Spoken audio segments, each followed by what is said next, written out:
Olá, vamos falar sobre Espiritismo? Eu sou Débora Rabelo e trago agora neste momento a continuidade do nosso estudo da obra O Consolador, Francisco Cândido Xavier pelo Espírito Emmanuel, agora com as questões 227 a 236. Questão 227. Deus concede o favor a que chamamos graça? Resposta. São tão grandes as expressões de misericórdia divina que nos cercam, o espírito, em qualquer plano da vida, que basta um olhar à natureza física ou invisível para sentirmos, em torno de nós, um aluvião de graças. O favor divino, porém, como o homem pretende receber no seu antropomorfismo, não se observa no caminho da vida, pois Deus não pode assemelhar-se a um monarca humano, cheio de preferências pessoais ou subornado por motivos de ordem inferior. A alma, aqui ou alhures, receberá sempre de acordo com o trabalho da edificação de si mesma. É o próprio espírito que inventa o seu inferno ou cria as belezas do seu céu. E tal seja o seu procedimento, acelerando o processo de evolução pelo esforço próprio, poderá Deus dispensar na lei em seu favor, pois a lei é uma só e Deus o seu supremo juiz eterno. Assim nós percebemos que, de acordo com aquilo que nós semearmos, nós estaremos colhendo. Portanto, céu e inferno dependem das nossas atitudes, das nossas escolhas e daquilo que iremos colher diante de tudo isto, certo? Questão 228. A autoiluminação pode ser conseguida apenas com a tarefa de uma existência na Terra? Resposta. Uma encarnação é como um dia de trabalho. E para que as experiências se façam acompanhar os resultados positivos e proveitosos na vida, faz-se indispensável que os dias de observação e de esforço se sucedam aos outros.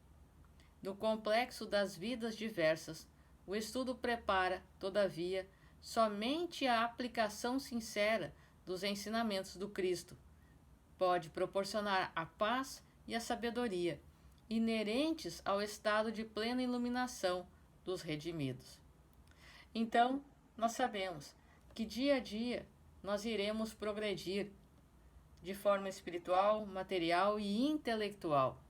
Nós não daremos saltos, em um instante não nos tornaremos anjos e num instante não teremos amealhado todos os conhecimentos que existem na face desta terra. Questão 229. Como entender o trabalho de purificação nos ambientes do mundo? Resposta. A purificação na terra ainda é qual o lírio alvo, nascendo do lodo das amarguras e das paixões. Todos os espíritos encarnados, porém, devem considerar que se encontram no planeta como em poderoso cadinho de acrisolamento e regeneração, sendo indispensável cultivar a flor da iluminação íntima, na angústia da vida humana, no círculo da família ou na comunicação social, através da severidade para consigo mesmo e da maior tolerância com os outros, fazendo cada qual da sua existência um apostolado de educação, onde o maior beneficiado seja seu próprio espírito. Assim, que tenhamos maior rigidez conosco nas nossas atitudes, mas sem levar ao extremo de autopunição, é claro. Mas, sempre que conseguirmos ter esse esforço de vencermos as nossas más tendências, aprendamos a ter mais paciência com as pessoas à nossa volta, porque a semente plantada será colhida. Questão 230. Como iniciar o trabalho de iluminação da nossa própria alma? Resposta. Esse esforço individual deve começar com o autodomínio, com a disciplina dos sentimentos egoísticos e inferiores, com o trabalho silencioso da criatura por exterminar as próprias paixões. Nesse particular, não podemos prescindir do conhecimento adquirido por outras almas que nos precederam nas lutas da terra, com as suas experiências santificantes, água pura de consolação e de esperança, e poderemos beber nas páginas de suas memórias, ou nos testemunhos de sacrifício que deixaram no mundo. Todavia, o conhecimento é a porta amiga que nos conduzirá aos raciocínios mais puros, porquanto, na reforma definitiva de nosso íntimo, é indispensável o golpe da ação própria, no sentido de modelarmos o nosso santuário interior na sagrada iluminação da vida. Assim, todos os conhecimentos, tudo aquilo que estivermos adquirindo, ficará gravado em nosso íntimo. E nós devemos buscar vencer as nossas más inclinações, o nosso egoísmo, nossa vaidade, o nosso orgulho e os vícios que ainda carregamos, a fim de subirmos os degraus da iluminação de uma forma mais equilibrada e consciente.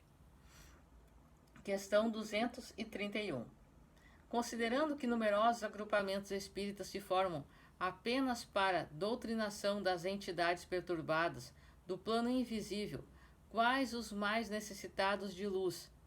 Os encarnados ou os desencarnados? Resposta. Tal necessidade é comum a uns e outros. É justo que se preste auxílio fraterno aos seres perturbados e sofredores das esferas mais próximas da Terra. Entretanto, é preciso convir que os espíritos encarnados carecem de maior porcentagem de iluminação evangélica que os invisíveis, mesmo porque, sem ela, que auxílio poderão prestar ao irmão ignorante e infeliz? A lição do Senhor não nos fala do absurdo de um cego a conduzir outros cegos? Por essa razão é que toda reunião de estudos sinceros dentro da doutrina é um elemento precioso para estabelecer o roteiro espiritual a quantos desejam o bom caminho. A missão da luz é revelar com verdade serena. O coração iluminado não necessita de muitos recursos de palavra, porque na oficina da fraternidade bastará o seu sentimento esclarecido no Evangelho. A grande maravilha do amor é o seu profundo e divino contágio. Por esse motivo, o Espírito encarnado, para regenerar os seus irmãos da sombra, necessita iluminar-se primeiro.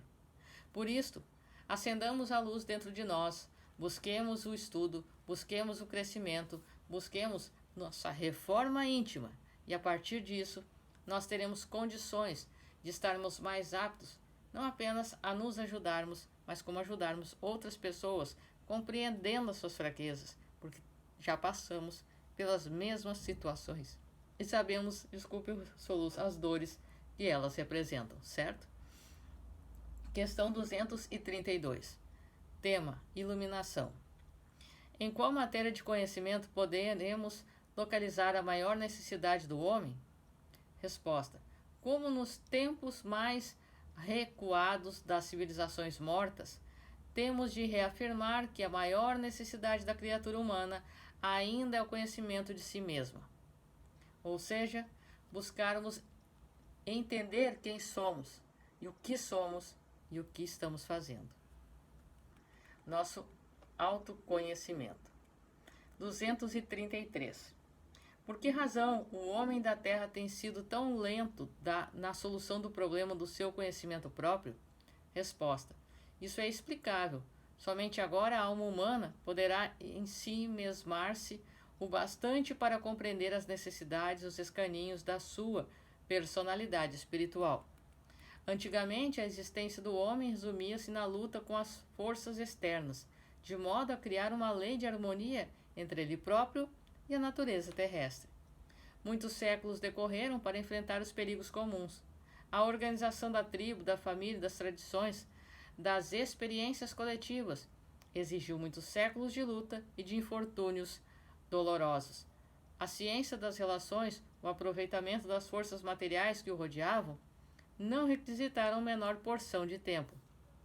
Agora, porém, nas culminâncias da sua evolução física, o homem não necessitará preocupar-se de modo tão absorvente com a paisagem que o cerca, razão pela qual todas as energias espirituais se mobilizam nos tempos modernos, em torno das criaturas, convocando-as ao sagrado conhecimento de si mesmos, dentro dos valores infinitos da vida. Questão 234. Que dizer dos que propugnam leis para o bem-estar social por processos, mecânicos de aplicação sem atender à iluminação espiritual dos indivíduos? Resposta: os estadistas ou condutores de multidões que procuram agir nesse sentido, em pouco tempo caem no desencanto de suas utopias políticas e sociais. A harmonia do mundo não virá por decretos nem de parlamentos que caracterizam sua ação por uma força excessivamente passageira. Não vedes que o mecanismo das leis humanas se modifica todos os dias? Os sistemas de governo não desaparecem para dar lugar a outros que, por sua vez, terão de renovar-se com o transcorrer do tempo? Na atualidade do planeta, tendes observado a desilusão de muitos utopistas dessa natureza, que sonharam com a igualdade restrita das criaturas, sem compreender que, recebendo os mesmos direitos de trabalho e de aquisição perante Deus, os homens, por suas próprias ações, são profundamente desiguais entre si, em inteligências, virtudes, compreensão e moralidade. O homem que se ilumina, conquista a ordem e a harmonia para si mesmo, e para que a coletividade realize semelhante aquisição, para o organismo social faça imprescindível que todos os seus elementos compreendam os sagrados deveres da autoiluminação. Ou seja, eu posso fazer a minha parte, você faz a sua, ele faz a dele e ela faz a dela. Todos devemos fazer a nossa parte. Questão 235. Há outras fontes de conhecimento para a iluminação dos homens, além da constituída pelos elementos divinos do Evangelho? Resposta: o mundo está repleto de elementos educativos, mormente no referente às teorias nobilitantes da vida e do homem, pelo trabalho e pela edificação das faculdades do caráter. Mas, se tratando de iluminação espiritual, não existe fonte alguma além da exemplificação de Jesus, no seu Evangelho de verdade e vida. Os próprios filósofos que falaram da terra antes dele não eram senão emissários da sua bondade e sabedoria, vindos à carne de modo a preparar-lhe a luminosa passagem pelo mundo das sombras. Razão porque o modelo de Jesus é definitivo e único para a realização da luz, em verdade, em cada homem. E a última questão do nosso vídeo de hoje, 236. Como interpretar a ansiedade do proselitismo espírita em razão de fenomenologia ante essa necessidade de iluminação? Resposta: os espíritas sinceros devem compreender que os fenômenos acordam a alma, com o choque de energias externas que faz despertar uma pessoa adormecida, mas somente o esforço opera a edificação moral legítima e definitiva. É uma extravagância de consequências desagradáveis atirar-se alguém à propaganda de uma ideia sem haver fortalecido a si mesmo na seiva de seus princípios enobrecedores. O Espiritismo não constitui uma escola de leviandade. Edificado com a sua essência consoladora e divina, o homem não pode acovardar-se ante a intensidade das provações e das experiências.